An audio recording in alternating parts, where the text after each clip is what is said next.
ये है क्वेश्चन लिख रखा है मैंने ब्लैक बोर्ड में, व्हाइट बोर्ड में। तो इसमें देखो हमें पता है क्या है, ये एनबीएस है। जब भी याद रखना, एक एनबीएस क्या होता है बेसिकली, एन ब्रोमो सक्सीनामाइड, और जब भी उसके साथ एआईबीएन लेंगे, एआईबीएन क्या होता है, azo isobutyl nitrile, azo isobutyl nitrile. तो जब भी ईस्टर की रिएक्शन, किसकी, ईस्टर की रिएक्शन हम कराते हैं एनबीएस से इन द प्रेजेंस ऑफ एआईबीएन।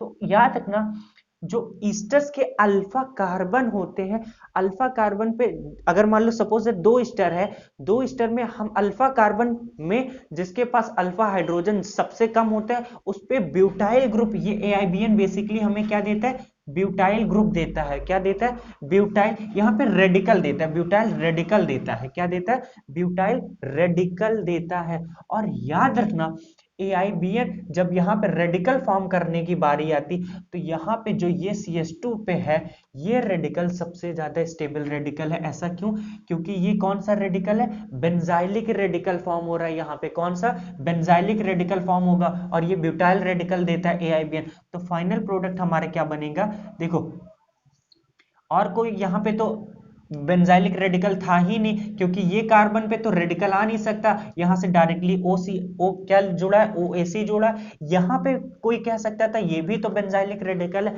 मैं मानता हूं बेंजाइलिक रेडिकल है, लेकिन ये क्या है, बेंजाइलिक प्लस प्राइमरी, ये कौन सा है, बेंजाइलिक प्लस सेकेंडरी, दो से जुड़ा है, दो से जुड़ा है इस वजह से। और साथ ही साथ यहाँ पे क्या है, ये इलेक्ट्रॉन डोनेटिंग ग्रुप भी लगा, तो इस रेडिकल के स्टेबिलिटी को भी बढ़ा रहा होगा। दैट्स वाई यहाँ पे क्या जाके जुड़ जाएगा, ये ऐसे ही रहेगा, ये मिथाइल, ये C double bond O O M E, और ये है O A C, और यहां से देखो ये C double bond O O, और यहाँ पे क्या जाके जुड़ जाएगा, ब्यूटाइल। तो इस तरीके का जो क्वेश्चन है उसको ऐसे सॉल्व करते हैं। Thank you so much.